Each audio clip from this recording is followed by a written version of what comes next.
Hello दोस्तों, जैसे कि आप सभी जानते हैं हमारा जो है कल एएलपी का साइको टेस्ट था, जिसमें बहुत से कैंडिडेट ऐसे थे जिनका एग्ज़ाम के टाइम में सिस्टम बंद हुआ था। उनमें से जो है मेरा भी सिस्टम इस बीच में बंद हुआ था।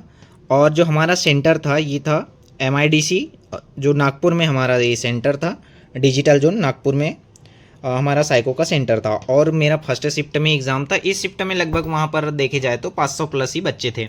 और इस में से हमारे जो है 15 से 20 लड़के ऐसे थे जिनका सिस्टम बंद हुआ था। तो सिस्टम किस टाइप से बंद हुआ था ये मैं आपको सबसे पहले बता देता हूँ, क्योंकि कुछ लोग बोल रहे हैं कि जैसे इनके साथ अच्छा नहीं बना होगा इसलिए कुछ लड़के आंदोलन कर रहे हैं यहाँ। तो मैं तो देखिए अनलिमिटेड से बहुत अच्छे से तैयारी करके गए थे, और जो भी बच्चे थे बहुत ही अच्छे से तैयारी करके गए थे। उनके साथ समस्या ये आई कि जैसे मैं आपको एक टेस्ट से दिखाता हूँ। जैसे हम यहाँ पर अनलिमिटेड के एक लाइव टेस्ट से देख लेते हैं। तो देखिए जैसे ये लाइव टेस्ट है, मैं इसको रीअटेम्प्ट करके बताता हूँ आपको। तो जैसे हमको ये इंस्ट्रक्शन दिया गया, पहले इंस्ट्रक्शन के बाद में जो है इस टाइप से हमने इसको स्टार्ट किए। पूरी प्रोसेस सब बढ़िया स्मूथ चल रही थी। उसके बाद में जो हमको ये देखिए 5 मिनट का जो इंस्ट्रक्शन टाइमिंग आता है ये भी स्टार्ट हुआ वहाँ पर। तो इसको तो आपको सभी को पता है, इसको हमने पूरे 5 मिनट तक के देखे। अब मैं इसको स्किप कर देता हूँ यहाँ पर। उसके बाद में हमको देखिए ये जो है मेमोरी पेज आया इस टाइप से। और इस मेमोरी पेज में जो हमको वहाँ पर 2 मिनट का टाइम दिया गया था, तो ये 2 मिनट का टाइम जैसे ख़त्म हुआ, और 2 मिनट के टाइम ख़त्म होने के बाद जैसे यहाँ पर 0-1 सेकेंड आता है, तो उसके बाद में मेरा जो है माउस हैंग हो गया, यानी कि ये स्क्रॉल होना बंद हो गया। और ये ऐसा ही रहा, मैं देखते रहा कुछ, मैं 30 सेकेंड 1 मिनट तक के देखते रहा। उसके बाद में मैंने वहाँ जो इविजिलेटर रहते हैं उनको बुलाया, तो उनने क्या किए और सिस्टम को बंद कर दिए। और जैसे उन्होंने सिस्टम बंद किए तो सिस्टम को फिर से लॉन्च किए उनने, तो लॉन्च होने में उनको लग गया लगभग 10 से 15 मिनट का टाइम लग गया।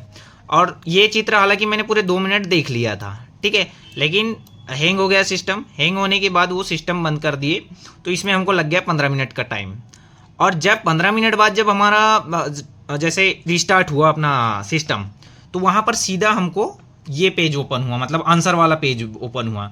अब मैंने उनको इनसे बताया कि सर ये तो मेमोरी पेज है, इसमें तो हमको 12 चित्र याद करना होता है, उसके बाद में तुरंत ही आंसर देना होता है। तो उनका ये कहना था कि जहाँ से बंद हुआ है वहाँ से चालू होगा। और उनको ये भी पता नहीं था कि ये साइको टेस्ट है और इसमें मतलब कि तुरंत स्टार्ट करना है। वो तो वहाँ के इविजिलेटर थे, वो बोले कि जहाँ से बंद होता है वहीं से स्टार्ट होना है। मैं बोला 12 चित्र याद कैसे रखेंगे। तब तक के मेरा यहाँ का 1 मिनट भी ख़त्म हो गया। और फिर मैंने 1 मिनट में जो मेरे को जो भी है 15 मिनट पहले जो मैंने देखा था वो याद था, तो मैंने इसको पूरे 12 के 12 अटैम्प्ट कर दिए, ठीक है। और उसके बाद में मेरा वो 12 अटैम्प्ट हो गया 1 मिनट समथिंग में। और उसके बाद में जैसे ये सेकंड वाला पेज आ गया, ठीक है, ये मेरे साथ हुआ। लेकिन एक कैंडिडेट और था जिसके साथ में ये पहली घटना तो हो गई। उसके बाद में सेकेंड मेमोरी में भी उसके साथ में सेम ऐसा ही हुआ। उसने पूरा ये 12 चित्र देखा। 12 चित्र देख के यहाँ पर जैसे ही उसका 0-1 सेकेंड आया, वैसे फिर से सिस्टम हैंग हो गया। हालांकि ये मेरे साथ नहीं हुआ था, मेरे साथ सिर्फ पहले मेमोरी पेज में दिक्कत आई थी। और उसके साथ में सेकंड मेमोरी पेज में भी सेम प्रॉब्लम। फिर उसका सिस्टम बंद हुआ, तो उसका सिस्टम 2 बार बंद हो गया। और 2 बार बंद होने के बाद फिर से जैसे 15 मिनट बाद ये मेमोरी पेज आया, तो उसके जो है 24 के 24 जो क्वेश्चन थे वो पूरे 24 के 24 पूरी तरह से, यानी कि वो अंदाजे से लगाया है। लेकिन मेरे साथ जो है पहला मेमोरी ही में ही अंदाजे से लगाया मैंने, यानी कि 5-6 उसमें भी सही थे। और सेकंड मेमोरी पेज में तो मैंने पूरा 12 का 12 सही किया। तो यहाँ तक कि उसके साथ तो पूरे 24 के 24 में दिक्कत आ गई। और इस बीच में जो हमारा जो टाइम था जो 15 मिनट का गया, जब हम ये मेमोरी टेस्ट दे रहे थे तब तक के जो साथ के जो हॉल में बैठे हुए कैंडिडेट थे वो वॉच टेबल तक पहुँच गए थे। वॉच टेबल भी ख़त्म करके वो हिडन क्यूब में चले गए थे। तो हमारा जो टेस्ट था उनसे 15 मिनट लेट हो गया। उसके बाद जैसे मेरा तो फिर उसके बाद पूरा स्मूथ चलते रहा।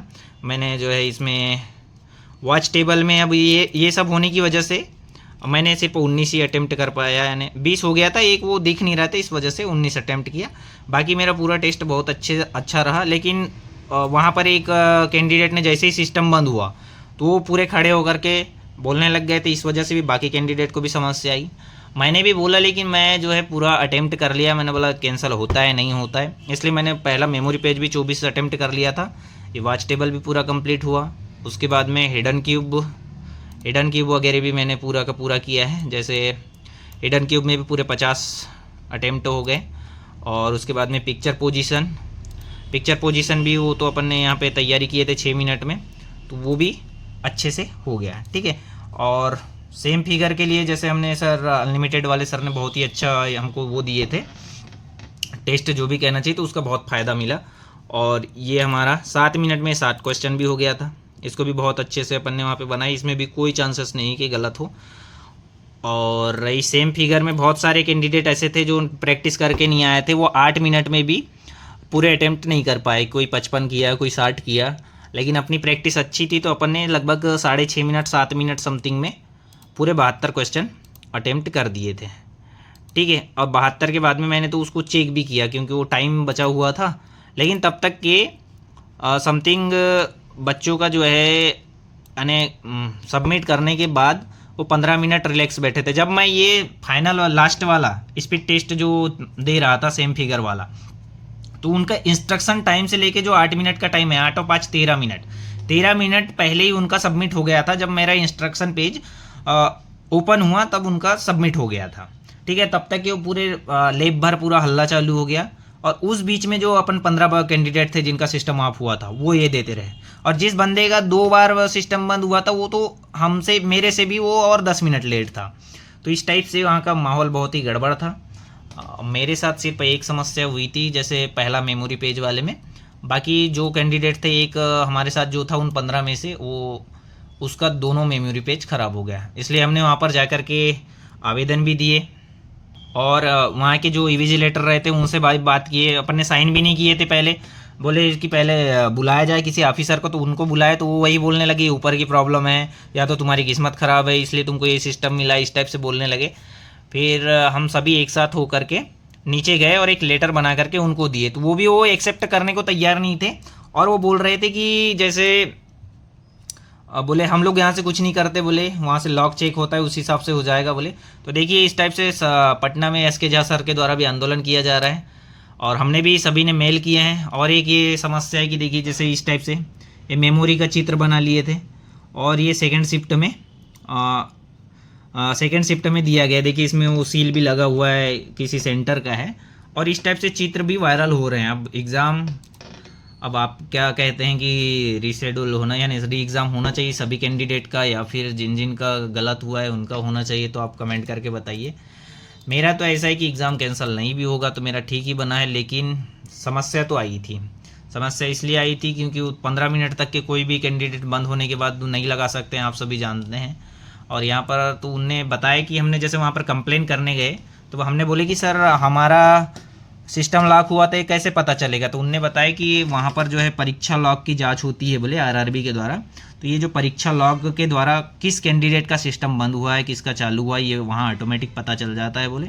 तो आप यदि कंप्लेन नहीं भी कर रहे हैं या फिर यहाँ पे साइन वगैरह नहीं भी करवा रहे हैं हमसे, तो आप लोगों का ऑटोमेटिक रोल नंबर आ जाएगा बोले रीशेड्यूल एग्ज़ाम के लिए। अब देखते हैं यहाँ पर से जैसे ये झा सर लोगों के द्वारा आंदोलन किया जा रहा है और सभी कैंडिडेट के द्वारा आंदोलन किया जा रहा है, तो इसमें री एग्ज़ाम की मांग की जा रही है। तो इसमें कुछ कैंडिडेट बोल रहे हैं कि जिनका पेपर बिगड़ा है उनका वो लोग चाह रहे हैं कि एग्ज़ाम कैंसिल हो, लेकिन बात ऐसी नहीं है। आप यदि आप सोचेंगे तो सभी लोग तैयारी करके गए थे, और यदि आपका ही ऐसा हो कि मेमोरी पेज में सिस्टम बंद हो जाए तो आप क्या कर सकते हैं। मैं यही बोलना चाहूँगा कि जिसके साथ गलत हुआ है उसका पेपर तो होना ही चाहिए। जिसका पेपर जो है, जिसका सिस्टम बंद हुआ था उसका तो होना ही चाहिए, लेकिन अब देखो टी स्कोर किस टाइप से बनेगा इसके बारे में भी कोई जानकारी नहीं। शिफ्ट वाइज बनेगा या फिर जोन वाइज बनेगा। तो कुछ लोग बोल रहे हैं कि पूरे सभी कैंडिडेट का एक साथ कैंसिल होना चाहिए और सभी का फिर से पेपर होना चाहिए। हालांकि हम इसमें कुछ नहीं बोलते, यदि हमारा भी हो तो ठीक है, और यदि आपका सभी का कैंसिल हो तो इसके बारे में मैं कुछ नहीं कहना चाहूँगा। आप लोग बताएं किस टाइप से होना चाहिए, क्योंकि इसमें टी स्कोर किस टाइप से बनेगा ये भी हमें भी नहीं पता है। लेकिन जिनका बंद हुआ है उनका तो 100% है कि रीशेड्यूल होएगा ही, यानी कि फिर से एग्ज़ाम होना ज़रूरी है, क्योंकि मेमोरी टेस्ट ही है ऐसा। और इसके नोटिस में भी लिखा था कि जैसे कोई मेमोरी टेस्ट में ये हो जाता है, दिक्कत आती है, तो आपका रीशेड्यूल किया जाएगा। ये रेलवे के नोटिस में भी लिखा हुआ था, हमने इसको देखे थे। तो आप कमेंट करके बताएं, और जिन जिन का कैंसिल हुआ है और जिन सभी कैंडिडेट का कैंसिल हुआ है वो सभी अपने आरआरबी में मेल कर दीजिए, रजिस्ट्रेशन नंबर, एग्ज़ाम सेंटर और जो अपना शिफ्ट इस टाइप से रजिस्ट्रेशन नंबर लिख करके आप आरआरबी की साइट पर मेल कर दीजिए। हम सभी कैंडिडेट ने एक साथ मेल कर दिए थे। एक्चुअल में कल हम लाइव आ रहे थे तो वहाँ पर हमारा मोबाइल भी यानी उन्हें मना कर दिए, वरना वहीं से हम लाइव आने वाले थे। फिर आने जाने में टाइम लग गया, इसलिए अपन वीडियो नहीं बनाए। हालांकि ये मुद्दा बहुत उठ चुका है और शायद अभी नोटिस आ जाए इसका कैंसिल वाला, कैसा क्या होता है, किस कैंडिडेट का होता है। तो आप लोगों के साथ भी ऐसा हुआ है क्या, तो आप कमेंट करके बताएं। और क्या सही में सभी कैंडिडेट का एग्ज़ाम होना चाहिए या फिर जिनके साथ में समस्या आई उन्हीं का एग्ज़ाम होना चाहिए, इसके बारे में आप कमेंट करें। मैं तो सिर्फ ये बोलूँगा कि जिनका साथ समस्या आई है उनका तो 101% उनके साथ गलत हुआ है, उनका एग्ज़ाम होना ही चाहिए। लेकिन जिनने एग्ज़ाम दिए हैं, अब ये टी स्कोर पे मैटर करता है किस टाइप से बनाएंगे। कुछ लड़के बोल रहे हैं कि जो फिर बाद में एग्ज़ाम देंगे उनका नंबर ज़्यादा आ जाएगा, तो वो लोग अच्छे से कर लेंगे इस टाइप से। तब जो भी हो, लेकिन एग्ज़ाम तो फिर से होना तय है। ठीक है दोस्तों, तो मिलते हैं नेक्स्ट वीडियो में, तब तक के लिए बाय बाय, थैंक यू।